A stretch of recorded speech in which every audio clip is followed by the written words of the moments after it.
Buenos días, mi nombre es Juan David y sean bienvenidos a un nuevo video de Total Politics.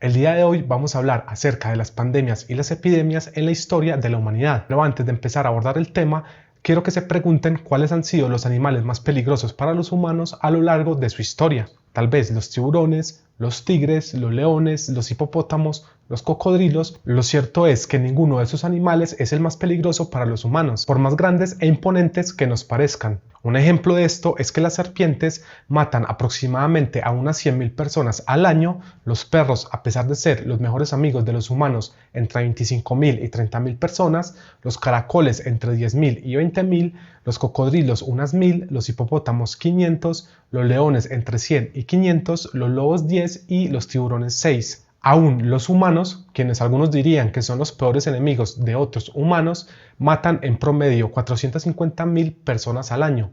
Sin embargo, el animal que más causa muertes de personas en el mundo y el que se gana el premio al más cara dura del reino animal, porque además de matarte no te deja dormir, es el mosquito. Estos pequeños seres causan al año, aún en las condiciones de vida moderna, cerca de 750.000 muertes al año. Pero volviendo al tema de este video, ¿por qué un animal tan pequeño puede ser tan letal? Evidentemente, si cualquiera de nosotros tuviera que elegir si pelear con un oso como Leonardo DiCaprio o aplastar un mosquito, creo que sería evidente que elegiríamos el mosquito.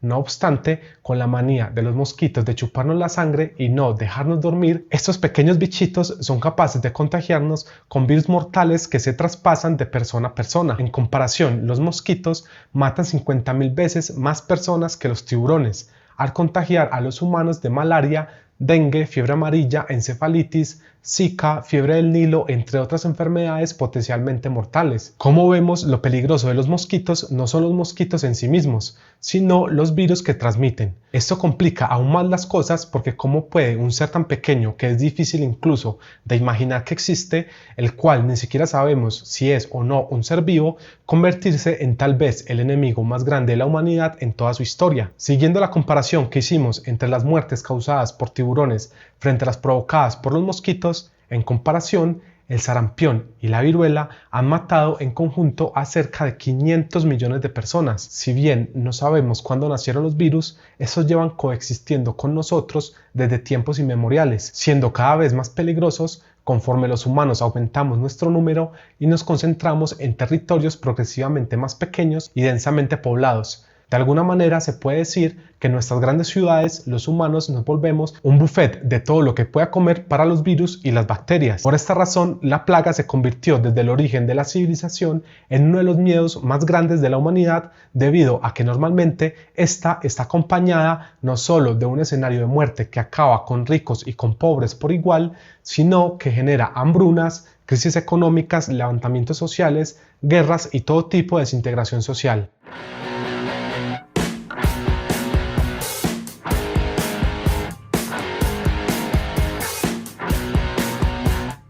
Luego de esta introducción, ahora sí adentrémonos en cuáles han sido las mayores pandemias y epidemias de la historia y qué consecuencias trajeron para las sociedades en las que ocurrieron.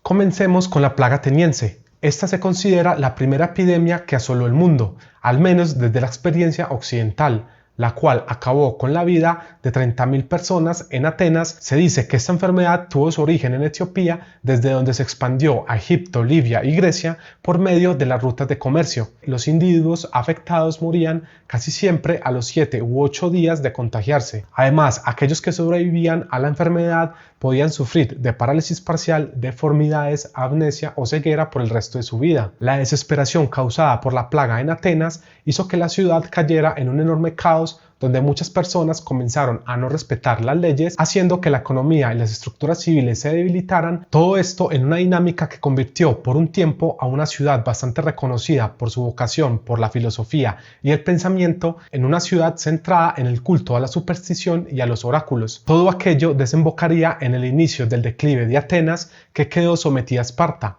poniendo en entredicho temporalmente la democracia en Atenas.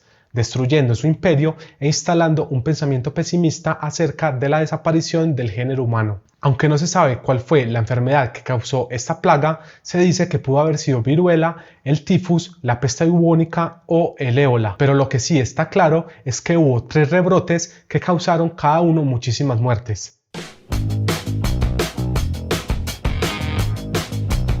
200 años después de la plaga que atacó Atenas, ocurrió la plaga antonina entre el 165 y el 180 después de Cristo. Esta pandemia ocurrió en el Imperio Romano en el reinado de Marco Aurelio y se cree que fue causada por la viruela. Esta enfermedad fue llevada por los soldados romanos desde Siria y afectó principalmente a Medio Oriente, Egipto, Grecia e Italia, y a diferencia de la plaga ateniense, que se concentró en puntos bastante específicos, en el caso de esta pandemia, la enfermedad se dispersó por grandes zonas geográficas a causa de la integración política y económica del imperio. En términos generales, la enfermedad causó la muerte de 1/3 de la población de muchas regiones y diezmó al ejército romano, incluyendo al mismo emperador. Esto debilitó significativamente la supremacía militar y económica de Roma, creando un escenario ideal para la expansión de nuevas religiones como el cristianismo y la aparición de nuevas sociedades que se disputaron el poder de Europa con los romanos. Durante la peste antonina fallecieron un promedio de 7 millones de personas. Incluso en ciudades muy importantes de la antigüedad como Alejandría, algunos cronistas de la época afirman que el 60% de la población murió a causa de esta enfermedad. Igualmente, diversas actividades económicas fueron suspendidas, se firmaron tratados de paz con las tribus bárbaras que atacaban para entonces el imperio, permitiéndoles ingresar y asentarse en diferentes lugares a cambio de ser granjeros y ser soldados. Tan grave fue la pérdida de población durante esta pandemia que el ejército romano, anteriormente reconocido por su disciplina y calidad, desde entonces se vio forzado a implantar el reclutamiento forzoso, incluyendo a esclavos, delincuentes, forajidos, gladiadores y mercenarios. Como podemos suponer, todas estas consecuencias fueron determinantes para que el Imperio Romano terminara cayendo tiempo después. Una vez cayó el Imperio Romano de Occidente, surgió el Imperio Bizantino, el cual logró un enorme esplendor cultural, económico, social y político en Medio Oriente desde el 330 a.C.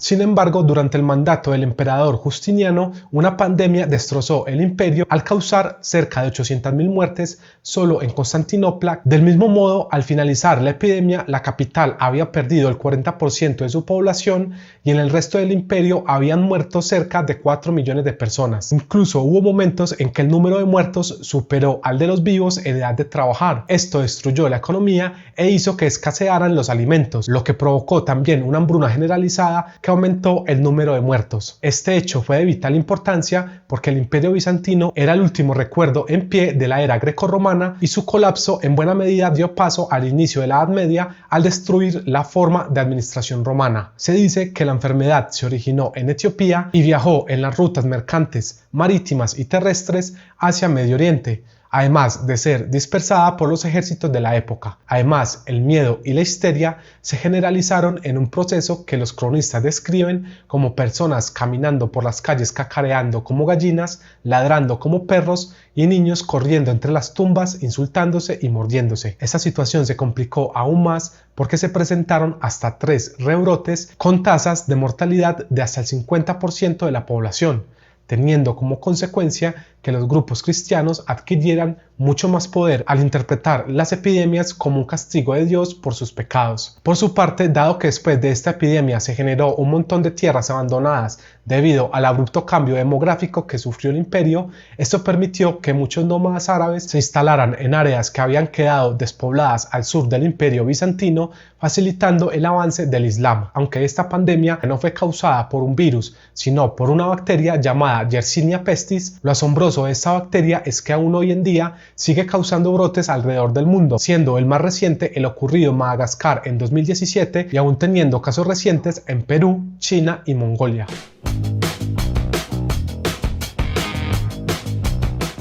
La peste negra fue una pandemia que afectó fuertemente a toda Europa desde el año 1346, causando 50 millones de muertos en este continente. En consecuencia, en países como Italia la mortalidad llegó a ser del 60% de la población y en España del 65%.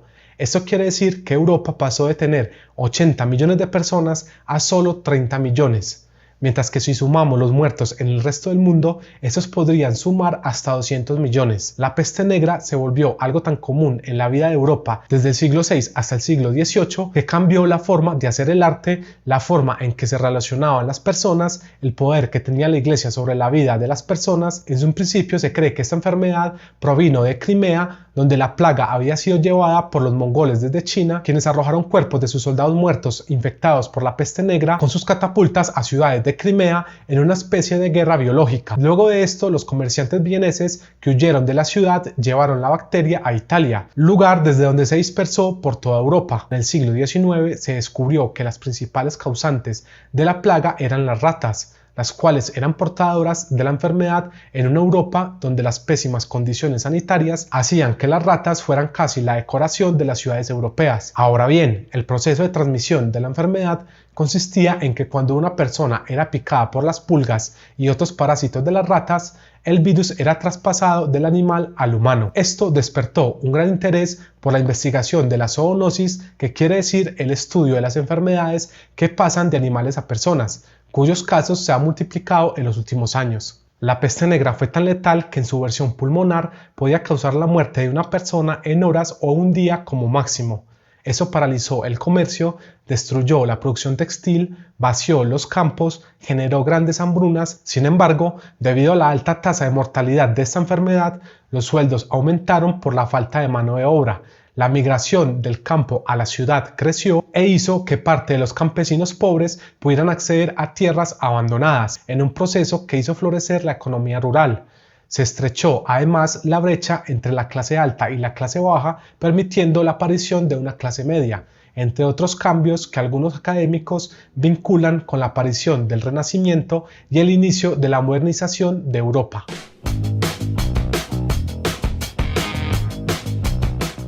Esta pandemia causada por el virus del H1N1, que la ubica como una variante mortal de la influenza, fue la primera pandemia global y la primera que ocupó los descubrimientos de la medicina moderna, entre los que se encuentra la infectología y la epidemiología. Si bien la gripe es llamada de mala manera española, ese país no fue el epicentro de la enfermedad, sino que fue el único que dio cobertura mediática a la enfermedad. Esto debido a que el resto de países europeos y Estados Unidos se encontraron inmersos en la Primera Guerra Mundial y por tanto ocultaban la existencia de esta gripe por motivos militares y propagandísticos. Se dice que la enfermedad tuvo su origen en China, siendo una forma de gripe aviar que fue llevada por los soldados estadounidenses a Europa y otros escenarios de guerra en varias partes del mundo. Esta pandemia, al igual que las otras que hemos tratado, tuvo 3 fases, por lo que esto nos muestra que el mayor peligro de una pandemia siempre llega después de que pensamos que todo está bien y que bajamos la guardia. La tasa de mortalidad de la gripe española estuvo entre el 10 y el 20% de los infectados y causó en un año entre 50 millones a 100 millones de muertes en todo el mundo.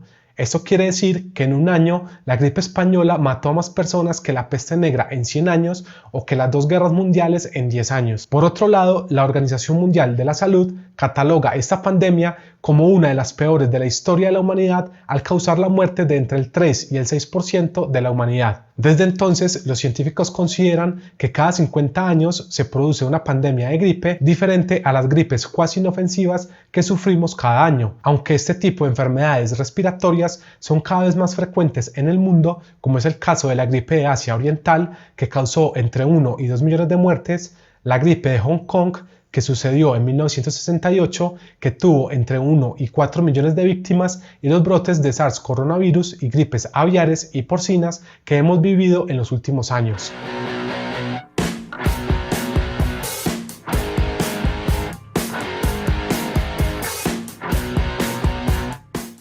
En el mundo actual, problemáticas como el hecho de que virus como el de la gripe o el VIH cambien tan rápidamente y cada vez más bacterias se vuelvan resistentes a los antibióticos hace difícil asegurar que una vacuna o un medicamento vaya a poder contrarrestar la expansión de estos virus y bacterias a largo plazo. Del mismo modo, uno de los desafíos más complejos que plantean los virus a la humanidad es su capacidad para aprovecharse, aunque sea de forma involuntaria, del desarrollo y la prosperidad de las comunidades humanas. En este sentido, mientras más logremos romper fuertemente las fronteras entre lugares lejanos del planeta, entre otros aspectos positivos de la modernidad, existirán mayores riesgos de que llevemos con nosotros virus y bacterias a países y poblaciones que no poseen las defensas naturales necesarias para contrarrestar este tipo de enfermedades. Esto no quiere decir que debamos cerrar las fronteras y culpar a los extranjeros del surgimiento de los virus, debido a que estos pueden aparecer en cualquier parte y son parte intrínseca de nuestras vidas. Sin embargo, para la mayoría de expertos, la pregunta no es si va a ocurrir otra epidemia o otra pandemia en el futuro, sino cómo y cuándo sucederá. Por esta razón, debemos estar preparados para el siguiente brote y tomar la responsabilidad individual y social para poder contener las consecuencias de este. Por ahora, no siendo más, me gustaría mucho saber qué piensan acerca de este tema. Les agradecería mucho que dejaran un like si les ha gustado el video, que lo compartieran en sus redes sociales para ayudar a crecer el canal. Les deseo una excelente tarde, un abrazo y buen camino para todos y para todas.